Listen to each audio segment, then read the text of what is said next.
নমস্কার, বাংলা গল্পে আড্ডা চ্যানেলে সকলকে স্বাগত।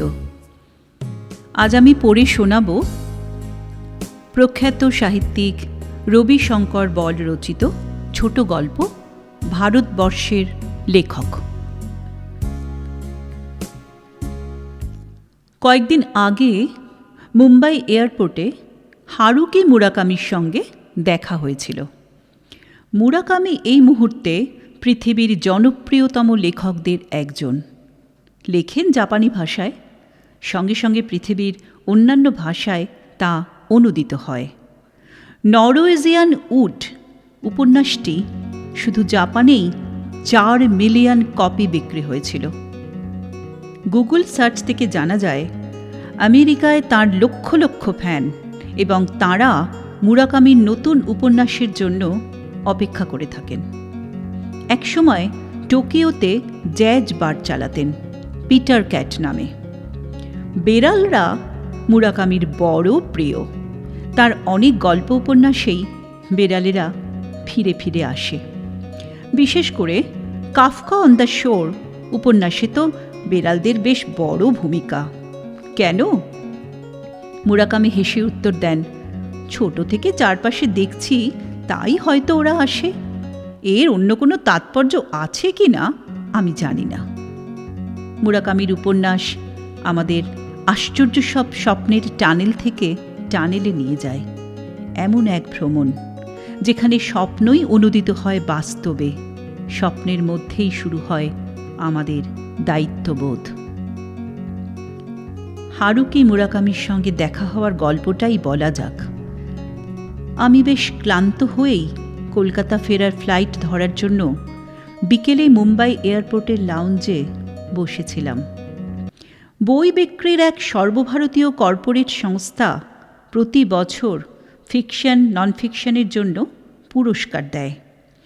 আমার একটি বইয়ের ইংরেজি অনুবাদ ট্রান্সলেশন বিভাগে পুরস্কারের জন্য শর্ট লিস্টেড হয়েছিল।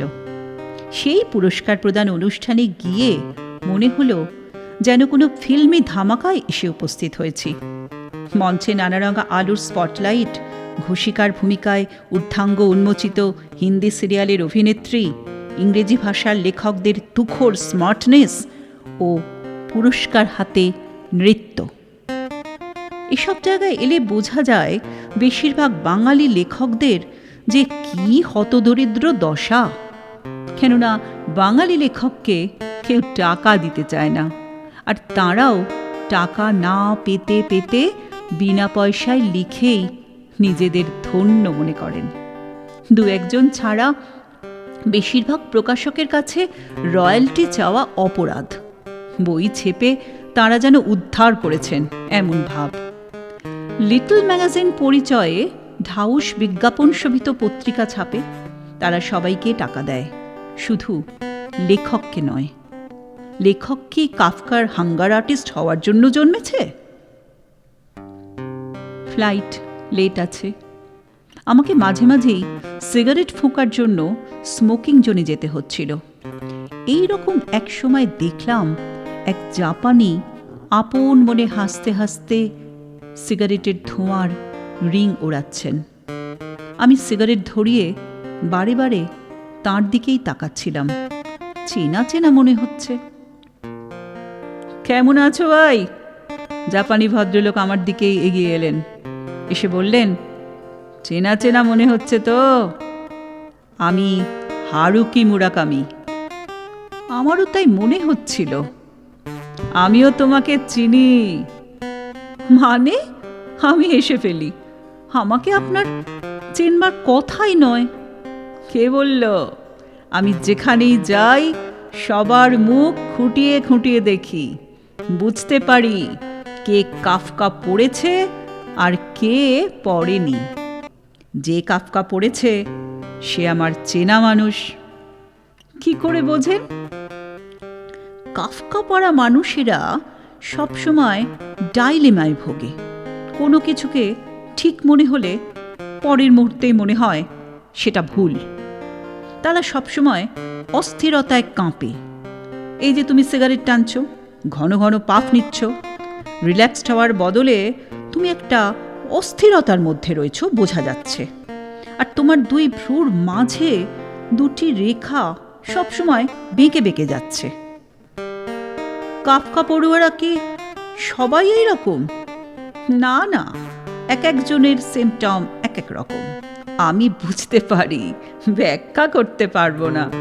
মুরাকামি হাসলেন। আর যারা কাফকা পড়েনি তারা কিরকম? দে আর অল ক্রেডিট কার্ডস। মানে? আরে চলো চলো, কফি খাওয়া যাক। স্মোকিং জোন থেকে বেরিয়ে একটা কফি শপে এসে মুরাকামি দুজনের জন্য কফির অর্ডার দিলেন। ক্রেডিট কার্ডে দাম চোকালেন। আমরা কফি নিয়ে লাউঞ্জে এসে বসলাম। কাঁচের ওপারে বিমান উড়ছে, নামছে, উড়ানের প্রস্তুতি চলছে। কফিতে চুমুক দিতে দিতে মুরাকামি বললেন, গত শতাব্দীর সবচেয়ে বড় আবিষ্কার কি বলতে পারো? আমি কিছুক্ষণ ভেবে বললাম, mobile phone, personal computer, iPod.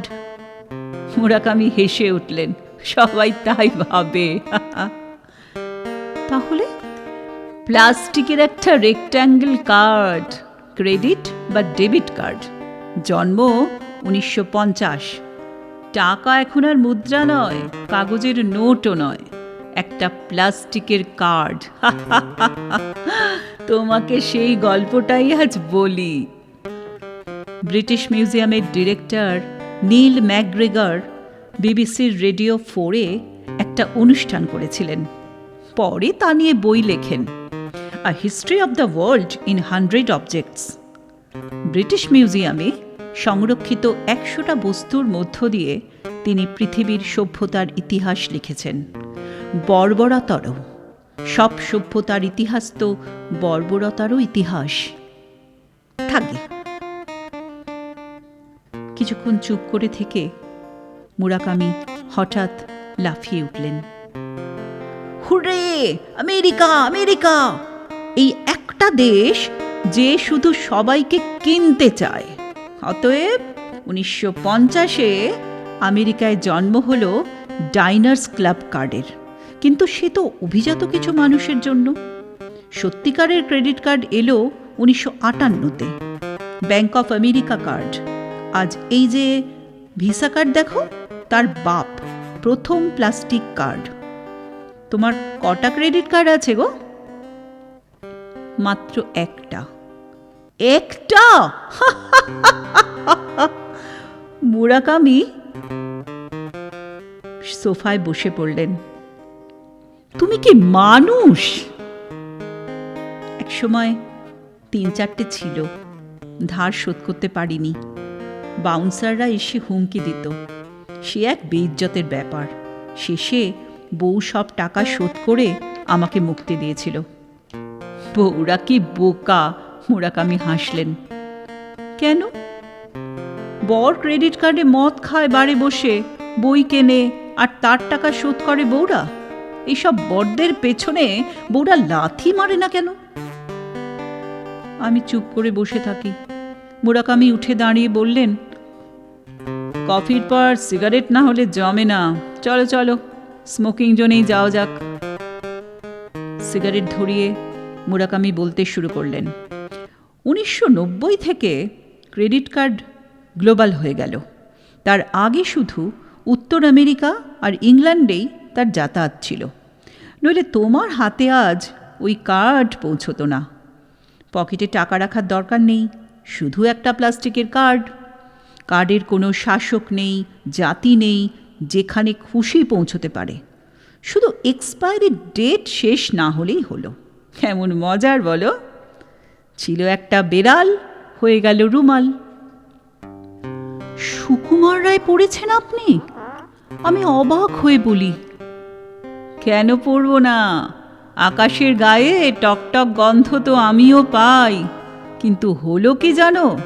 কি হলো?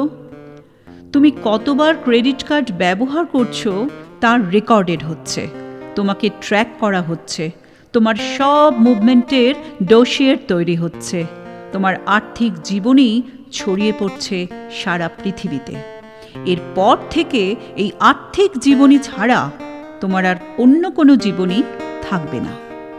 হয় তুমি ক্রেডিট কার্ড ব্যবহার করার যোগ্য, নতুবা নও।